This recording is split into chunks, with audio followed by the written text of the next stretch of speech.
I first heard about the abandoned hospital from my colleague Darren, a fellow night shift nurse who relished trading ghost stories during breaks. We were leaning against the coffee machine during a slow Tuesday evening when he whispered the rumor. It was supposed to have been closed years ago, left to decay in the outskirts of town.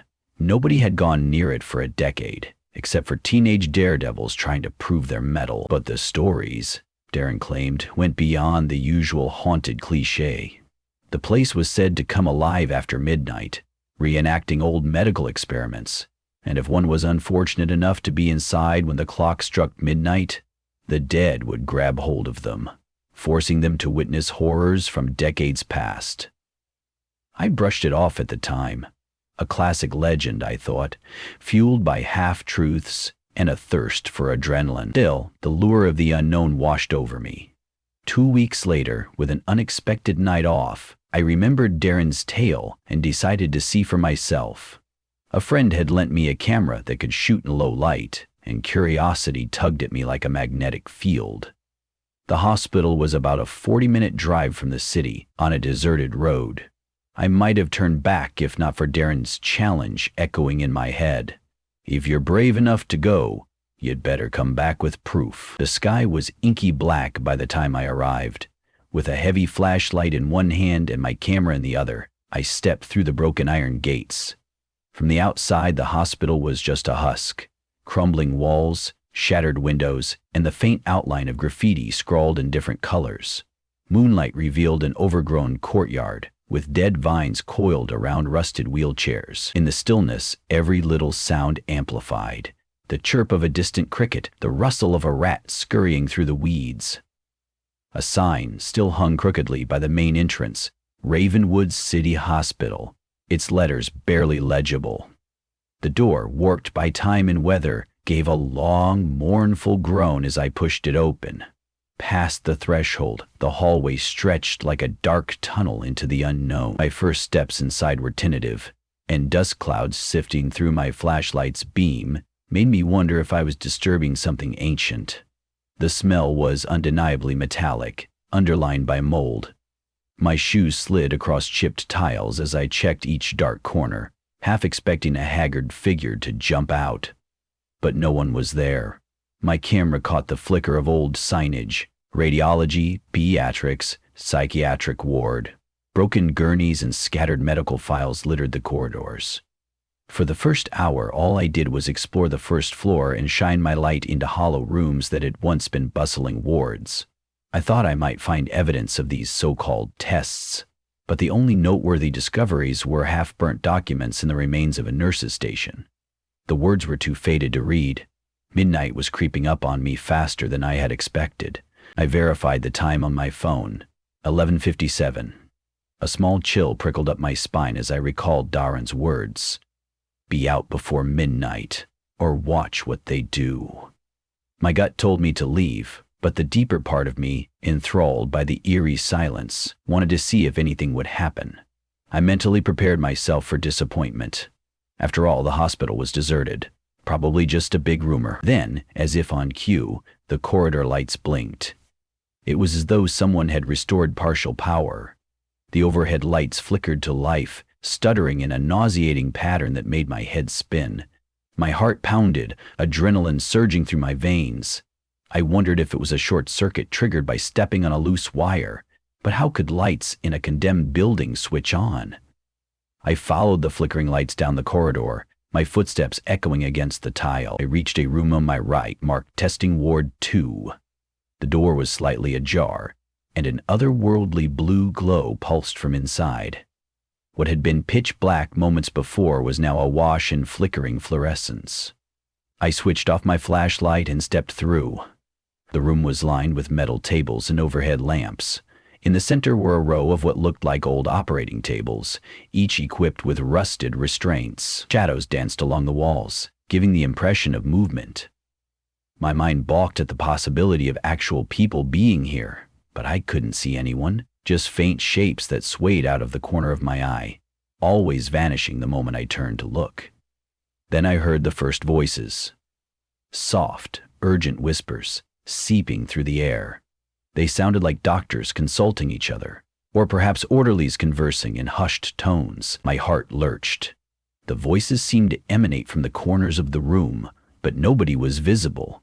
I instinctively turned on my camera and set it to record. The lens captured the same emptiness, though I hoped my microphone might pick something up. As I panned around, a nurse's station materialized against the far wall. A battered desk with scattered papers and an ancient monitor perched precariously on the edge. Suddenly a shape flickered into view, a silhouette of a nurse wearing an outdated uniform. She was half opaque, as though rippling in and out of existence. Her features were stretched thin, eyes wide with panic, lips moving without sound.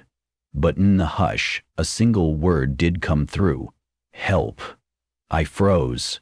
I wished it were a recording, a projection, anything but a ghostly remnant tethered to the hospital's dreadful past. The nurse repeated the word, but it came out garbled, as though submerged underwater. I willed myself not to run. In part, I was riveted by this impossible spectacle. In part, I was too frightened to move. Slowly, the nurse stretched out her arm, pointing at a table in the center of the room. Her entire being trembled as though electrocuted by unseen currents. Then, just like that, she vanished. Shock gave way to an overwhelming need for answers. I approached the center table, scanning with my flashlight. At first, I saw nothing except patched rust and a few dried splatters that looked suspiciously like old bloodstains. Then, a corridor of light formed along the edges of the room. It led to another door I hadn't noticed before, once obscured by debris. It was slightly smaller, perhaps an entry to a private ward. My instincts screamed danger, but I went forward anyway. The door was locked, or so I thought, until I turned the handle with extra force. A click echoed and the door swung open. A putrid stench hit me, forcing me to gag into my sleeve. It smelled worse than mildew, like rotten flesh and chemicals. The corridor beyond was lit by more flickering overhead lamps. I glanced back at the main room's exit. Something told me crossing that threshold would seal my fate, but curiosity beckoned me onward. Shortly after I stepped through, I heard scraping footsteps behind me. I whirled around. A figure in a doctor's coat materialized at the end of the corridor. Tall, gaunt, head twisted as if listening for something. The coat was stained dark and his face was ashen, with hollowed cheeks and eyes that didn't reflect light. He made no sound with his mouth, and yet I sensed a deep resonance emanating from him, like a silent hum that vibrated in my skull. I tried not to breathe or move, hoping he might vanish like the nurse. Instead, he glided toward me at a gradually increasing pace. Each of his steps was accompanied by that scraping noise, raising goosebumps on my arms. I bolted, adrenaline injecting me with speed. Flickering lights overhead complicated my orientation, but I pressed forward until I found another door. It led into a large lab. For a moment I forgot about the terrifying figure behind me, transfixed by the horrifying scene unfolding in the center of the room. Half-point doctors in ghostly coats bending over an operating table. On the table lay a silhouette of a patient, strapped down, thrashing. Instruments, a scalpel, a large syringe, and something that looked like a bone saw floated in mid-air, manipulated by the spectral medical staff. They spoke in clipped murmurs I couldn't fully decipher. Increased dosage, sedation is failing. Can't stop the seizures. The body on the table slumped, a strangled cry escaping its lips before the voice cut off altogether. I realized it wasn't a cry from the present. This must be an echo from the past, reenacted in real time. I felt faint, nauseated by the raw cruelty emanating from these shades. The doctors continued as though on autopilot, injecting fluid into the patient's arm, scribbling notes. Then, the patient's form began to convulse violently. One doctor leaned closer, shining a small flashlight into the patient's eyes. The convulsions intensified, and the doctor dropped the flashlight. Amid the chaos, smoke or some kind of dark mist seemed to leak from the patient's mouth. The entire tableau shimmered, and the ghosts flickered out, leaving only me in the cold, silent room. I exhaled a shaky breath, my mind spinning. Why were these experiments conducted here? Some twisted attempt at medical advancement? I needed out, but an unexplainable tug insisted I see more, like reading a forbidden chapter in a disturbing medical journal. Either the hospital itself or the spirits within it wanted a witness. My hands trembled. I tried reminding myself of logic, that these were illusions, but illusions don't conjure odors or speak with coherent words. The neon hum overhead fizzled, plunging the lab into near darkness. I flicked on my flashlight again, searching for an exit. For an instant, the beam illuminated a small sign on the wall. Test Ward B, Experimental Neurology. An arrow pointed deeper into the maze of hallways, promising even more unspeakable nightmares. Wherever that corridor led, I wasn't keen to find out. I hurried back toward the door I'd entered from, only to find a locked steel barrier with no handle. This was impossible. I had just come through here seconds ago. Panicking, I slammed my shoulder against it, but it refused to budge. My flashlight revealed scratch marks around the door's edges, as if someone or something had tried to claw its way out. Heart pounding, I realized I had no choice but to follow the path deeper into the hospital. The illusions seemed more real by the second. I wondered if I was hallucinating, or if the hospital itself had some kind of sentience, guiding me to its darkest recesses. I pressed onward, passing a row of locked wards. Through the glass portholes, I glimpsed faint outlines of more ghostly patients strapped to beds, moaning in agony. Their voices muffled, beds rattled, and disembodied arms stretched out from behind the doors, pleading, tapping on the glass. At times I felt a scorching heat on my arm, as if something tried to grab me. My pulse hammered. This was no mere rumor. This was a horror that defied reality. I dreaded what I might find at the end of that corridor, but I had no other route. After what felt like an hour shrouded in perpetual darkness and phantoms, I reached a double door labeled Morgue and Autopsy. Instinctively, I knew there'd be no going back once I entered. Still, I was running on autopilot, urging myself to be rid of this labyrinth. I shoved the door open, half expecting an immediate onslaught of more spectral doctors and tortured patients. Instead, I found a chamber lined with metal drawers, each presumably for storing the deceased. My flashlight revealed an operating table in the center, a scale in one corner, and cabinets with medical tools. A single overhead light flickered, revealing a worn placard on the nearest drawer. Subject 456, unidentified. Another drawer read Subject 457. The entire row was labeled by numbers rather than names. Then the temperature dropped rapidly, forming a visible layer of fog with every exhale. A scraping noise came from the far corner, snatching my attention. Slowly, one of the steel drawers slid open by itself, squeaking like nails on a chalkboard. My stomach twisted. The tray within emerged, revealing a body bag. It jerked. Once. I backed up, but still recorded through my camera, if only to prove to myself later that it was real. The bag zipper started to slide down, though no hand was visible. My heart thundered in my chest. Finally, the zipper parted enough to show a sliver of pale, decaying flesh, and I clamped a hand over my mouth, suppressing a scream. In a burst of panic, I aimed my flashlight toward the door, intending to flee, but it slammed shut as if propelled by an invisible force. The morgue was sealed. I turned back just in time to see the occupant of the bag with its corpse, with sunken eye sockets, trying to sit up, convulsed, shaky and uncertain, like a puppet pulled by tangled strings. Its jaw opened, unhinged too wide, letting out an inhuman groan, a guttural rasp. My entire body shook in terror. This was beyond ghostly illusions. It felt physically real. I stumbled back, pressed against a cabinet, and fumbled inside for anything that could be used as a weapon. My hand wrapped around a rusty surgical scalpel, a pitiful defense against the horrors that roamed here. The corpse swung a leg over the side of the tray, nearly tipping itself onto the floor. A sickening crack accompanied its movement, bones grinding like ancient door hinges. It advanced, one step, unsteady, then another. Its face turned toward me with an expression that might have been curiosity or mindless hunger. I raised the scalpel, trembling. My rational mind told me there was no point, that this creature was beyond the physical realm, but fear propelled me to act. When it lurched forward, I jabbed out with the scalpel. For a moment the blade met resistance, an odd sensation of tearing cloth and decayed muscle. A gurgle erupted from the creature and it stumbled back.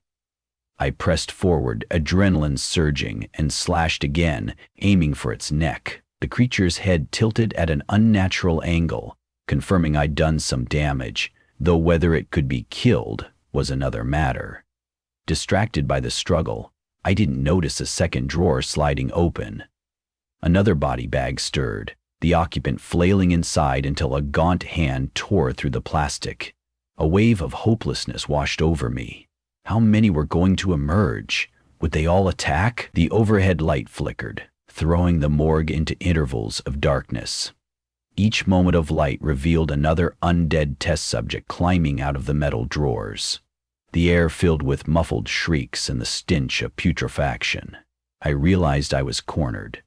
The first creature, still staggering, let out a low groan that seemed to rally the others. Desperate, I searched for an exit. My flashlight revealed a heavy metal door labeled Incinerator. Not exactly an appealing route, but it was the only other door besides the one I had come through. I dashed for it, ignoring the squeaks of the undead behind me. The door was locked, but a sign indicated that the key was likely in the caretaker's office, adjacent to the morgue.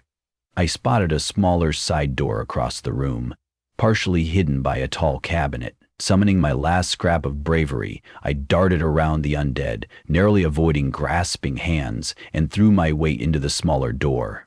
It burst open, revealing a cramped office crammed with filing cabinets. A single lamp flickered on a desk, illuminating a large ring of keys. A furious pounding rattled the office door behind me. An eerie moaning chorus threatened to drown out my frantic breathing. My fingers fumbled with the keys, searching for a label. Finally, I found one marked with an I, likely for the incinerator door, I guessed. But as I stuffed the key ring into my pocket, something slammed against the office window. My flashlight revealed another spectral doctor, his white coat stained with black streaks. He was outside the office, his eyes bulging in an expression of pure madness. He mouthed silent words I couldn't understand, then vanished. The pounding on the door intensified as the undead hammered the flimsy wood. In a single heartbeat, the hinges creaked. I knew they'd give way. I flung the door open, hoping the corridor outside was clear. To my horror, the creatures had multiplied, converging in the hall. With no time to think, I barreled forward, pushing my way through half-ghouls that reached out with rotten hands. Several times I felt nails scrape against my arms or back, but I kept going, the keyring clutched tight in my hand. At last I reached the incinerator door. Trembling, I tried 2 different keys before one finally clicked. By then, the undead were clawing at me, one gripping my shoulder. I shoved it away, flung the incinerator door open and slipped inside, locking the door behind me. My breath came ragged, heart hammering. The incinerator room reeked of old ash and chemical smoke. Pipes crisscrossed the space, leading to a massive furnace at the center, large enough to burn multiple bodies at once. My skin crawled as I imagined the hospital's dark practices, disposing of failed experiments. For a moment I stood perfectly still, listening for signs of pursuit. Heavy thuds pounded on the door, but the lock held. I inched deeper inside, scanning for another exit. There, on the far wall, was a ladder leading up to a hatch, possibly a vent or an emergency exit. Relief flooded me. If I could just climb up and get that hatch open, maybe I'd emerge on the roof or somewhere else I could escape. I climbed the ladder, each step accompanied by the faint echo of the undead pounding on the door below. My fingers trembled on the rungs. Upon reaching the hatch, I found it corroded shut. I yanked, kicked it, using all my strength. The metal groaned, flaking rust and paint into my face. Summoning a surge of adrenaline, I slammed my shoulder into it until I heard a screech of metal. With one desperate heave, the hatch popped open, revealing a sliver of the night sky. I felt cool air wash over me. Quickly, I hauled myself out, nearly crawling onto the hospital's rooftop. My flashlight illuminated a sea of twisted metal beams, cracked concrete, and sagging pipes that snaked aimlessly. At least I was out of that claustrophobic labyrinth below, but dread persisted. I scanned the roof's perimeter for a staircase or ladder leading to ground level. On the northeast corner, a rusted external staircase loomed. Paradise. I dashed toward it, the wind stinging my eyes. As I descended, each creak of the steps threatened to send me plunging to a certain death. But the alternative, returning inside, was worse. The shattered windows of the higher floors emitted faint glows, suggesting the hospital's nightmarish reenactments continued unabated. The wind carried distant whispers, moans, cries for help, echoing surgeries.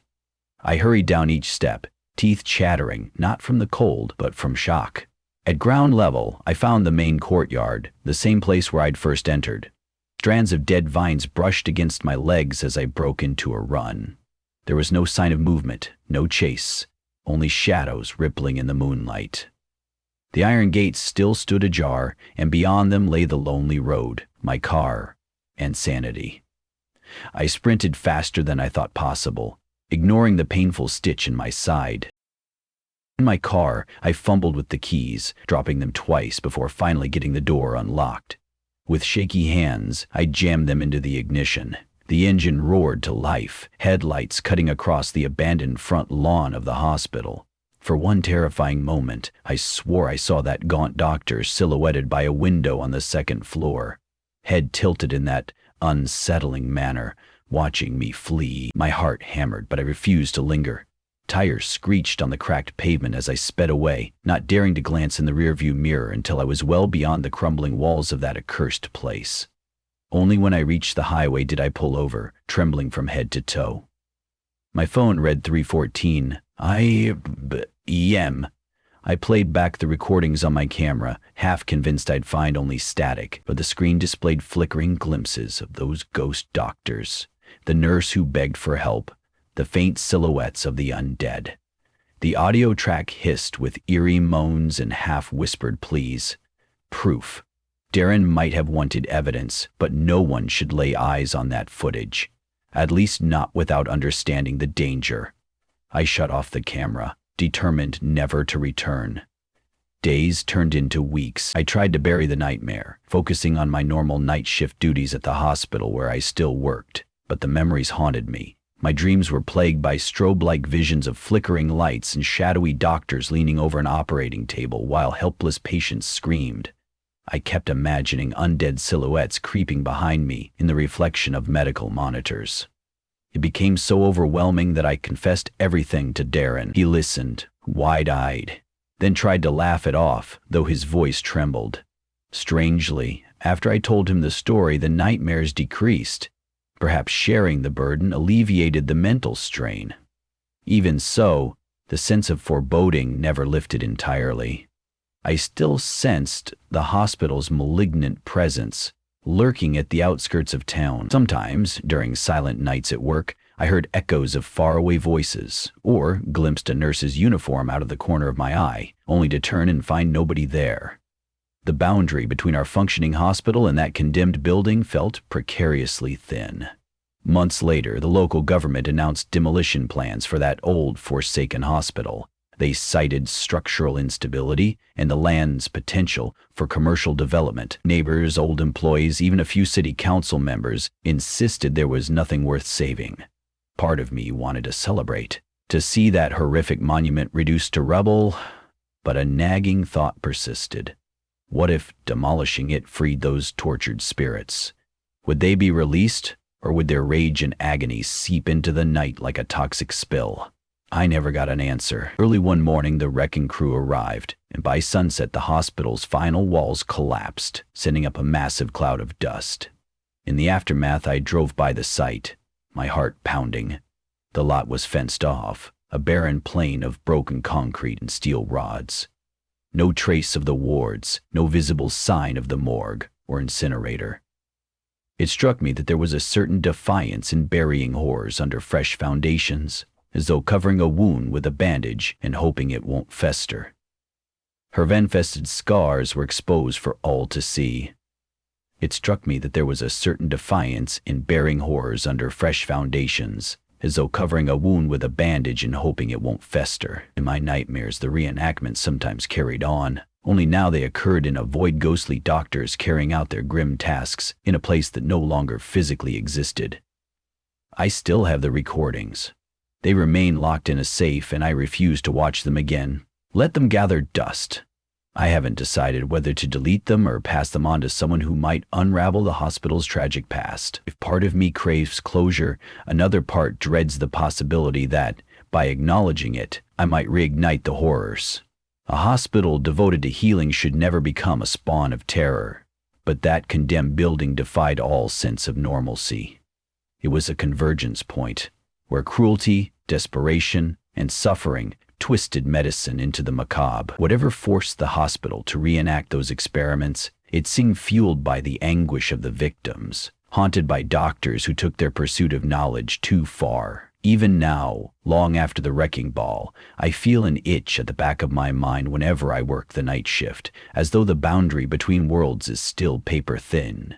If someone asks me about the rumors of ghosts in an old abandoned hospital, I force a polite smile and dismiss it as barroom gossip or local lore. I can't bear to describe the moaning patients, the spectral doctor's vacant gaze, or the shambling corpses. The truth is, if they want to risk it, they'll find no building left, but the presence, whether it's in me or in the city's invisible corners, lingers. And that's the worst part of this entire ordeal.